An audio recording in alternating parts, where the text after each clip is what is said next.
there. Today's lesson is 1411, selecting appropriate measurements, units, and tools. And this is the last lesson in area. So get ready. It's a problem-solving lesson. We're going to have to do a little bit of thinking, a little bit of reasoning. So the first thing you need to make sure you know is the difference between a unit and a tool. So 14, let's go ahead and get our notes ready because we do have notes today. Using appropriate units and tools. I know, I renamed it kind of to make it shorter. Using appropriate units and tools. So the first thing we need, and you can pause the video if I go too fast with my notes. I do have to keep these videos in 15 minutes so that I can upload them to YouTube. And so I do try to be quick so that I don't have to make 2 videos for you. First thing you need to know is that a unit is a way to measure. Examples: feet, inches,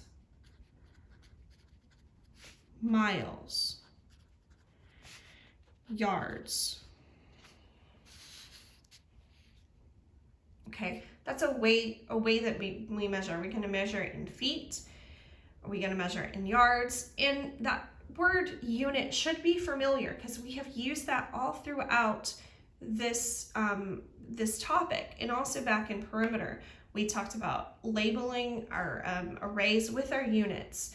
And so that's the way that we're measuring it. How are you measuring it? Are you measuring it in inches or centimeters or feet?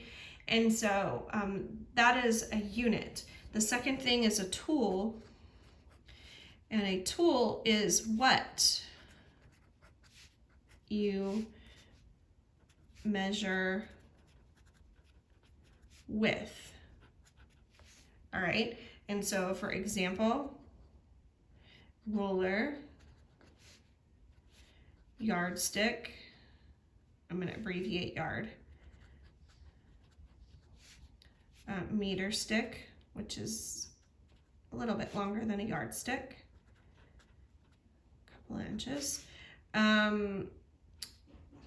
or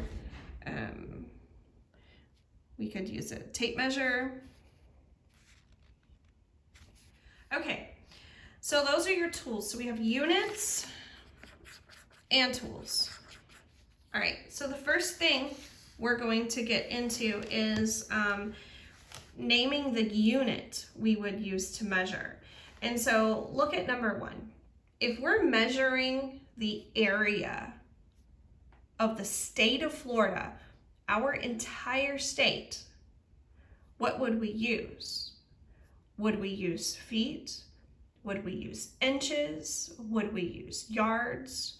Would we use miles? What would make sense logically? Well, the state of Florida is very big, and so it wouldn't make sense to use inches or feet or even yards. It only really makes sense to use miles. So number 1, the state of Florida, we would use square miles.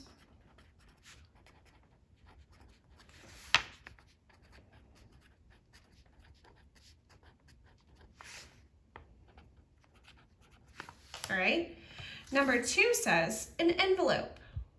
Well, we know what an envelope is. We put letters in it to mail off to grandma.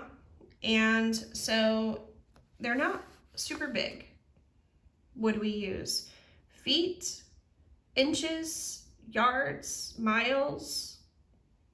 It only makes sense really to use square inches, right? So we would use square inches to measure or to find the square, to find the area of an envelope. All right. Now, numbers 3 and 4 switch over. Now they want to know the tool that we would use to measure each item. So the first thing is the classroom floor. What would we use if I said, hey guys, we're going to measure the area of the classroom floor? What would you need to do that? Would you need a ruler, a yardstick, a meter stick? What would make sense to use? It would make sense to probably use a yardstick or a meter stick, right? So this is the tool we would use. A yardstick to measure the classroom floor. All right. And then the last one here, we have a textbook cover. I want you to measure your textbook. What would you want me to give you? Would it make sense? Would it make more sense if I handed you a ruler, or would it make more sense if I handed you a yardstick? Definitely a ruler, because the textbook is small, right? So you would want an inch or a centimeter ruler to measure a textbook cover.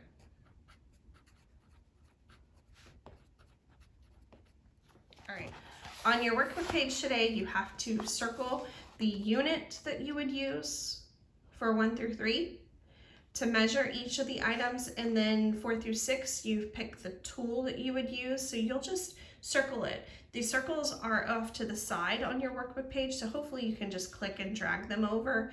Hopefully that will work well.